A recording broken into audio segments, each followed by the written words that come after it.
ഇന്ന് കുറേ നാൾ കൂടിയിട്ടൊരു വീഡിയോ ചെയ്യാന്ന് വിചാരിച്ചു. അത് വേറൊന്നുമല്ല. ന്യൂസിലൻഡിലെ ഒരു കറന്റ് സിറ്റുവേഷനിൽ ജോലിയൊക്കെ കിട്ടാൻ ബുദ്ധിമുട്ടാണ്. അങ്ങനെ എല്ലാം ഒരു നെഗറ്റീവാണ് പറയാനുള്ളത്. അങ്ങനെ എന്നാലും ആൾക്കാർ ഇങ്ങോട്ട് വരുന്നുണ്ട്. ക്യാപ്പ് ചെയ്യാൻ വരുന്നുണ്ട്, ജോലിക്ക് വേണ്ടി ശ്രമിക്കുന്നുണ്ട്.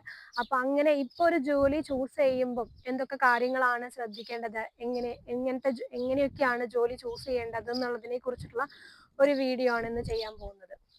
ക്യാപ്പ് ചെയ്ത് കഴിഞ്ഞാൽ നമ്മൾ ഒരു ജോലി സെർച്ച് ചെയ്യുമ്പോൾ, അതായത് ചില ആൾക്കാരൊക്കെ കണ്ടപ്പോൾ അവര് ജോലി സെർച്ച് ചെയ്ത് കഴിഞ്ഞിട്ട് ജോലി എടുത്തു കഴിഞ്ഞപ്പോൾ പലതും നമ്മൾ ശ്രദ്ധിക്കാതെ പോയ ചില കാര്യങ്ങൾ, അപ്പൊ അത് പിന്നീട് ഒരു റെസിഡൻസിക്കൊക്കെ കിടുന്ന സമയത്ത് ഒരു ബുദ്ധിമുട്ടുകളായിട്ട് വരുന്നത്, അപ്പൊ അതിന്റെ പേരിൽ സ്ട്രഗിൾ ചെയ്യുന്നതൊക്കെ കണ്ടതുകൊണ്ട് ആണ് ഇങ്ങനെ ഒരു ഒന്ന് റിമൈൻഡർ പോലെ ഒന്ന് പറയാമെന്ന് വിചാരിച്ചത് ഇതിനെ കുറിച്ച്.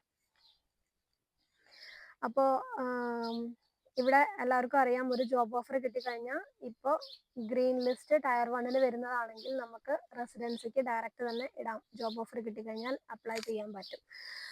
അപ്പോൾ അങ്ങനെ വരുമ്പോൾ എന്താണ് അപ്പോൾ നമുക്ക് അറിയാം, ഇപ്പോൾ ജോലി ഇല്ലാത്തൊരു സാഹചര്യത്തിൽ ഒരു ജോലി കിട്ടുക, സർവൈവ് ചെയ്യുക എന്നുള്ളതാണ് നമ്മുടെ പ്രയോറിറ്റി. അത് എല്ലാവർക്കും അങ്ങനെ തന്നെയാണ്. പക്ഷെ അടുത്തൊരു ഘട്ടം വരുമ്പോൾ നമ്മൾ എന്താ പറയുക, ചിലപ്പോൾ റെസിഡൻസിനെ കുറിച്ച്, ഒരു ജോബ് കിട്ടിക്കഴിഞ്ഞാൽ നമ്മൾ റെസിഡൻസിനെ കുറിച്ചിട്ട് ചിന്തിക്കും, റെസിഡൻസിക്ക് ഇടാവുന്നതിനെ കുറിച്ച് ചിന്തിക്കും. അപ്പോൾ അങ്ങനെ വരുമ്പം എന്താണ് ശ്രദ്ധിക്കേണ്ടത്, നമ്മളൊരു ജോബ് ഓഫർ കിട്ടിക്കഴിയുമ്പം എന്താണ് ശ്രദ്ധിക്കേണ്ടതെന്ന് പറയാൻ വേണ്ടിയിട്ടാണ്. അതിനുവേണ്ടി ഞാൻ ആദ്യം ഒരു ഇമിഗ്രേഷൻ ന്യൂസിലൻഡിന്റെ സ്ട്രൈറ്റ് ടു റെസിഡൻസിക്ക് വേണ്ട ഒരു ക്രൈറ്റീരിയാസ്, ജോബിനെ സംബന്ധിക്കുന്ന ക്രൈറ്റീരിയാസ് എന്താണെന്ന് ഒന്ന് റിമൈൻഡ് ചെയ്യാം. അതിന് ഗ്രീൻ ലിസ്റ്റിൽ വരുന്ന ഒരു ജോബായിരിക്കണം, ഒരു പ്രൊഫഷണൽ രജിസ്ട്രേഷൻ ഉള്ള ജോബായിരിക്കണം, അങ്ങനെയുള്ള ചില കാര്യങ്ങൾ, നോർമൽ ക്രൈറ്റീരിയാസ്. അതല്ലാതെ ജോബ് ഓഫറിലുള്ളത് എന്താണ് വേണ്ടതെന്ന്, ഒരു ഇമിഗ്രേഷൻ ന്യൂസിലൻഡിന്റെ ക്രൈറ്റീരിയ അനുസരിച്ചിട്ട് റെസിഡൻസിക്ക് ഇടാൻ വേണ്ടിയിട്ട്, സ്ട്രേറ്റ് ടു റെസിഡൻസിക്ക് അപ്ലൈ ചെയ്യാൻ എലിജിബിൾ ആവാൻ വേണ്ടിയിട്ട് ഈ ജോബ് ഒരു ഫുൾ ടൈം ജോബ് ആയിരിക്കണം. ഫുൾ ടൈം ജോബ് എന്ന് പറഞ്ഞിട്ടുണ്ടെങ്കിൽ 40 hours വീക്ക്ലി ആണ് ഇവിടെ ഫുൾ ടൈം. FT എന്ന് പറഞ്ഞിട്ടാണ് കാണാം, അല്ലെങ്കിൽ 1 എന്ന് പറഞ്ഞ് കാണാം. 1 എന്ന് പറയുന്നത് 10 days ഫോർട്ട് നൈറ്റ്ലി എന്നുള്ള അർത്ഥത്തിലാണ്. ഈ 10 days or 5 days in a week, 40 hours in a week, and fort knightly വരുമ്പോൾ 10 days വർക്ക് ചെയ്യുന്ന ജോബാണ് ഇവിടുത്തെ ഫുൾ ടൈം ജോബുകൾ. അതാണ് ഒരിത്. അപ്പം അത് നമ്മളെല്ലാവരും അത് ശ്രദ്ധിച്ചു കഴിഞ്ഞാൽ, അതും പിന്നെ പെർമനന്റ്, ഫുൾ ടൈം പെർമനന്റ് ആണെങ്കിൽ നമുക്ക് റെസിഡൻസി ഇടാൻ ഒരു ജോലി സംബന്ധിച്ച് ഒരു ഇഷ്യൂസും വരില്ല. ഇതല്ലാതെ വേറൊരു ഇപ്പോൾ കോമൺ ആയിട്ട് കാണുന്നത്, ജോബ് കൂടുതൽ ആൾക്കാർക്കും കിട്ടാൻ സാധ്യതയില്ല. പെർമനന്റ് ജോബിൽ ഇപ്പൊ കിട്ടാൻ കുറച്ച് ബുദ്ധിമുട്ടായതുകൊണ്ട് ഫിക്സഡ് ടേം ജോബുകൾ ഒത്തിരി വരുന്നുണ്ട്. ഫിക്സ് ടേം എന്ന് പറഞ്ഞിട്ട് വരുന്നുണ്ട്. അതെന്താന്ന് വെച്ചാൽ ഒരു പ്രത്യേക ടേമിൽ, ഒരു പ്രത്യേക പീരീഡിലേക്ക് മാത്രമായിരിക്കും അതിന്റെ ഓഫർ ഉള്ളത്. അത് ഫുൾ ടൈം എന്നുള്ളതാണ് ഒരു ക്രൈറ്റീരിയയിൽ വരുന്നത്. പെർമനന്റ് എന്ന് പറയുന്നില്ല. പക്ഷെ ഫുൾ ടൈം പെർമനന്റ് ആണെങ്കിൽ പിന്നെ നമുക്ക് വേറെ ഒന്നും തന്നെ നോക്കാനില്ല. ഡയറക്റ്റ് ജോബ് ഓഫറിൽ അങ്ങനെയാണെങ്കിൽ ഡയറക്റ്റ് നമുക്ക് റെസിഡൻസ് വിസയ്ക്ക് ഇടാൻ എളുപ്പമാണ്. ഇനി ജോബ് ഓഫറിൽ ചിലപ്പോൾ നമ്മൾ ജോബ് ഓഫർ വായിച്ചാലും ചിലപ്പോൾ നമുക്ക് മനസ്സിലാവാത്ത പോലെ ചിലപ്പോൾ തോന്നും. FT അങ്ങനെയൊക്കെ ആയിരിക്കും അതിൽ ചിലതൊക്കെ മെൻഷൻ ചെയ്തിട്ടുണ്ടാവും. അപ്പം FT എന്ന് പറയുന്നത് ഫുൾ ടൈം എംപ്ലോയ്മെന്റ് ആണ്. ഈ ഫുൾ ടൈം എംപ്ലോയ്മെന്റ് എന്ന് പറയുന്നത് 1.0 എന്ന് എഴുതിയിട്ടായിരിക്കും, അത് 1 എന്ന് എഴുതിയിട്ടായിരിക്കും. 1 എന്ന് പറഞ്ഞാൽ 10 days നമ്മൾ ഫോർട്ട് നൈറ്റ്ലി വർക്ക് ചെയ്യണം. ഫോർട്ട് നൈറ്റ്ലി എന്ന് പറഞ്ഞാൽ 2 weeks ആഴ്ചയിൽ 5 ദിവസം, അങ്ങനെ 2 ആഴ്ചയിൽ 10 ദിവസം. അതാണ് 1 ഉദ്ദേശിക്കുന്നത്. അതാണ് ഇവിടുത്തെ ഫുൾ ടൈം എംപ്ലോയ്മെന്റ്. പിന്നെ 0.8, 0.9 അങ്ങനെയൊക്കെ പറഞ്ഞു കാണും. 0.9 എന്ന് പറയുന്നത് 5 ദിവസം, ഒരാഴ്ച, 4 ദിവസം അടുത്ത ആഴ്ച, അങ്ങനെ 9 days വർക്ക് ചെയ്യുന്നതാണ്. ഇവിടെ എല്ലാവർക്കും അറിയാമായിരിക്കും, ഇവിടെ 2 ആഴ്ച കൂടുമ്പോഴാണ് സാലറി കിട്ടുന്നത്. അതിന് ഫോർട്ട് നൈറ്റ്ലി എന്നാ പറയുന്നത്. ഫോർട്ട് നൈറ്റ്ലി ഇവിടെ സാലറി. അപ്പോൾ അത് ബേസ് ചെയ്തിട്ടാണ് അതുള്ളത്. പിന്നെ അങ്ങനെ അതൊരെണ്ണം ഫുൾ ടൈം എംപ്ലോയ്മെന്റ്.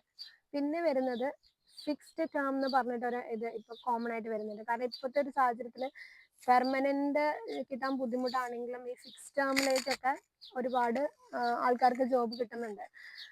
അപ്പോൾ അത് ഫിക്സ്ഡ് ടേം എന്ന് പറഞ്ഞിട്ടുണ്ടെങ്കിൽ ജോബ് ഓഫറിൽ ഒരു നിശ്ചിത കാലയളവ് മാത്രമേ കാണുള്ളായിരിക്കും. കാരണം ആരുടെയെങ്കിലും ലീവിന് പോയതോ അല്ലെങ്കിൽ മാറ്റേണിറ്റി ലീവോ പാരന്റൽ കവർ അങ്ങനെയുള്ളതിലേക്ക് എടുക്കുന്ന കുറഞ്ഞ കാലയളവിലേക്ക് എടുക്കുന്ന ഇതാണ് ജോബ് ഓഫർ തരുന്നതിനാണ് ഫിക്സ്ഡ് ടേം എന്ന് പറയുന്നത്. ഈ ഫിക്സ്ഡ് ടേം കോൺട്രാക്റ്റും സ്ട്രേറ്റ് ടു റെസിഡൻസ് വിസയ്ക്ക് ഓക്കെയാണ്. പക്ഷെ അതിൽ 12 months എങ്കിലും മിനിമം ഉണ്ടായിരിക്കണം എന്നുണ്ട്. അതായത് ഈ ഓഫർ 12 months എങ്കിലും ഉണ്ടായിരിക്കണം. അപ്പം നിങ്ങൾ ജോബ് ഓഫർ കിട്ടുമ്പം ഇപ്പം നമ്മൾ വിചാരിക്കും 12 months എന്നാണ് അവരുടെ ക്രൈറ്റീരിയ. പക്ഷെ ചിലപ്പോൾ ഒരു 2 days 5 days ഒക്കെ കുറവാണെങ്കിൽ ഓക്കെ, അത് കുഴപ്പമില്ല, 12 months ആയല്ലോ എന്ന് വിചാരിക്കും. പക്ഷെ അങ്ങനെയല്ല, ആസസ് ചെയ്യുന്ന ആളുടെ അവർ ഡിസിഷൻ ആയിരിക്കും. അപ്പോൾ അവരത് ചിലരത് കറക്റ്റ് 12 months ഉണ്ടെങ്കിലാണ്, അതായത് ഒരു ഇയർ അടുത്ത ഡേറ്റ് വരെ ഉണ്ടെങ്കിൽ, ഇപ്പം ഒരു July 4th ജോയിൻ ചെയ്ത ആള് നെക്സ്റ്റ് ഇയർ July 3rd വരെ ഉണ്ടെങ്കിലേ അവരത് 1 year ആയിട്ട് കൺസിഡർ ചെയ്യുള്ളൂ. അപ്പോൾ അതുകൊണ്ട് ആ കാര്യം ശ്രദ്ധിക്കുന്നതല്ലായിരിക്കും. നിങ്ങൾക്ക് ഓഫർ കിട്ടുമ്പോൾ അതിനകത്ത് കറക്റ്റ് 1 year ഉണ്ടോ എന്ന് നോക്കുന്നത് നല്ലതായിരിക്കും. ഇങ്ങനെ ഇല്ലെങ്കിൽ നമുക്കത് റിക്വസ്റ്റ് ചെയ്യാവുന്നതാണ്. ഇങ്ങനെ 1 year എനിക്കൊരു റെസിഡൻസിക്ക് ഇടാൻ പറ്റും എന്നുള്ള രീതിയിൽ നമുക്കിത് കൊണ്ടുപോയി നോക്കാവുന്നതാണ്. അതൊന്ന് ശ്രദ്ധിക്കേണ്ടത്. അല്ലെങ്കിൽ വേറൊരെണ്ണം അതിനകത്തുള്ളത് 6 months കോൺട്രാക്റ്റ് എന്നുണ്ട്. അപ്പൊ അത് ശ്രദ്ധിക്കണം. ഫിക്സ്ഡ് ടേം അറ്റ്ലീസ്റ്റ് 12 months എന്നുണ്ടാവും, ഓർ കോൺട്രാക്ട് 6 months എന്ന് കാണും. അപ്പൊ ഈ കോൺട്രാക്ട് 6 months എന്നുള്ളത് ഇവിടുത്തെ DHBയിൽ ജോലി കിട്ടുന്നവർക്ക് അധികം അത് അപ്ലിക്കബിൾ അല്ല. കാരണം ഇവിടെ DHBയിൽ കോൺട്രാക്ട് ഒന്നും സൈൻ ചെയ്യുന്നില്ല. നമുക്ക് എനി ടൈം നമുക്ക് റിലീവ് ചെയ്യാവുന്നതാണ്. നമുക്ക് വേറൊരു ജോബ് കിട്ടിക്കഴിഞ്ഞാൽ നമുക്ക് 1 month നോട്ടീസ് പീരീഡ് കൊടുത്ത് റിലീവ് ചെയ്യാം. അപ്പോൾ അത് കോൺട്രാക്റ്റിൽ വരുന്നതല്ല. അപ്പോൾ അതുകൊണ്ട് DHBയിലൊക്കെ ജോലി കിട്ടുന്നവർ ഈ 1 year എന്നുള്ളതിലേക്ക് ഫോക്കസ് ചെയ്യണം. പിന്നെ full time 1 year fixed term ആണെങ്കിൽ, 12 months ഫിക്സ്ഡ് ടേം ആണെങ്കിൽ ആണ് റെസിഡൻസിക്ക് എലിജിബിൾ ആയിട്ടുള്ളത്. അപ്പോൾ ഈ ഒരു സംഭവത്തെക്കുറിച്ച് പറയാൻ വേണ്ടിയിട്ടാണ് ഇപ്പം ഇന്ന് വീഡിയോ ചെയ്തത്. അപ്പോൾ കാരണം എന്താണെന്ന് വെച്ചാൽ ചിലപ്പോൾ ഒരു 2-3 ദിവസം അല്ലേ എന്നൊക്കെ വിചാരിച്ച് നമ്മൾ ശ്രദ്ധിക്കാതെ വിടുന്ന കാര്യങ്ങളായിരിക്കും. നമ്മളൊരു റെസിഡൻസിക്കൊക്കെ ഇടുന്ന സമയത്ത് നമുക്കത് പിന്നെ അതിൻ്റെ പുറകെ ഒരുപാട് നടക്കേണ്ടി വരും, ബുദ്ധിമുട്ടായിട്ട് തീരുന്നത്. അപ്പോൾ ഇങ്ങനെ ജോബ് ചൂസ് ചെയ്യുമ്പം നിങ്ങൾ റെസിഡൻസിക്കും കൂടി ഇടാനാണെങ്കിൽ ഫുൾ ടൈം പെർമനൻ്റ് ആണോ, ഫിക്സ്ഡ് ടേം ആണെങ്കിൽ അത് 1 year കംപ്ലീറ്റ് ചെയ്യുന്നില്ലേ എന്നുള്ള കാര്യങ്ങളൊക്കെ ഒന്ന് ശ്രദ്ധിച്ചിട്ട് ജോബ് ചൂസ് ചെയ്താൽ നന്നായിരിക്കും. Thank you.